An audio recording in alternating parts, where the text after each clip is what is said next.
What do train tracks and crosswalks and stepladders have in common with Hebrew poetry? What does lined paper or snow skis or the lines on a music staff have in common with the words of the psalmist? Nothing that I can think of.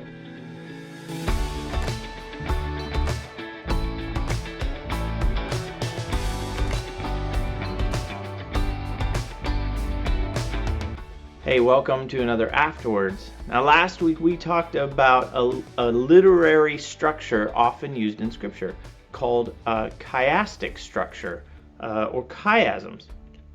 This week we're going to look at another very popular literary structure in Scripture, one that's actually easier to spot than chiasms. Today we're talking about parallelism. And one of the things we know is that parallelism was in widespread use in the ancient world among Semitic cultures. So, what is parallelism? So, parallelism is the use of two or more lines of text that are closely connected to one another semantically. In other words, they have a shared connected meaning. And these additional lines are often used to add depth or significance or clarity to the meaning that is trying to be conveyed. One Bible scholar named Adele Berlin says it this way, and I love the way this scholar puts it.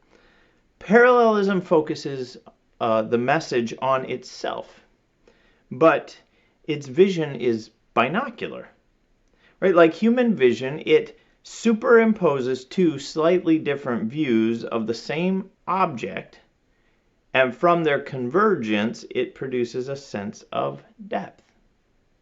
The successive lines in parallelism are similar, to be sure, but each line is not simply just a restatement of the first. It's not equal to the first the same way as two lines on a crosswalk are exactly parallel.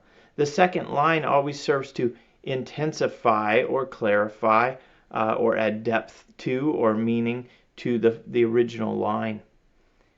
And it often does this through either similarity, correlation, or contrast. So the good news is that parallelism is pretty easy to identify in the text. Once you know about it, you spot it everywhere. The hard news is that because it adds depth and complexity and nuance to the text, it's really easy for us to fall into the trap of oversimplifying the dynamics of the text. It's easy to spot, but sometimes it's difficult to comprehend or interpret with integrity. Let's look at a few examples. Proverbs 12:28. In the path of righteousness there is life. In walking its path, there is no death. Or a couple chapters over, Proverbs 14:34. Righteousness exalts a nation, but sin is a reproach to any people. How about this one? Psalm 51, verse 2. Wash me thoroughly from my iniquity, and cleanse me from my sin. Here's a great one, Amos 5:24. But let justice roll down like waters, and righteousness like an ever-flowing stream. Listen to all the parallelism in this longer verse from Micah. Micah 4:3. He shall judge between many peoples, and shall arbitrate between strong nations far away. They shall beat their swords into plowshares, and their spears into pruning hooks. Nation shall not lift up sword against nation, neither shall they learn war anymore. And Jesus does it too. Matthew 11:30. For my yoke is easy, and my burden is light.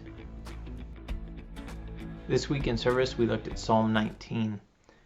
Listen to the beginning. The heavens are telling the glory of God. The firmament proclaims his handiwork.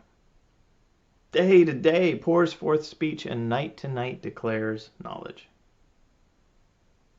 It goes on and on. This whole psalm is a litany of parallelisms. I encourage you to go spend some time with the psalm and ponder it. Or as my theology professor used to say, cogitate on this. Parallelism is easy to spot but difficult to grasp. But I encourage you to just let it breathe in and out, one line at a time, drawing you deeper into the mystery of this sacred and beautiful text.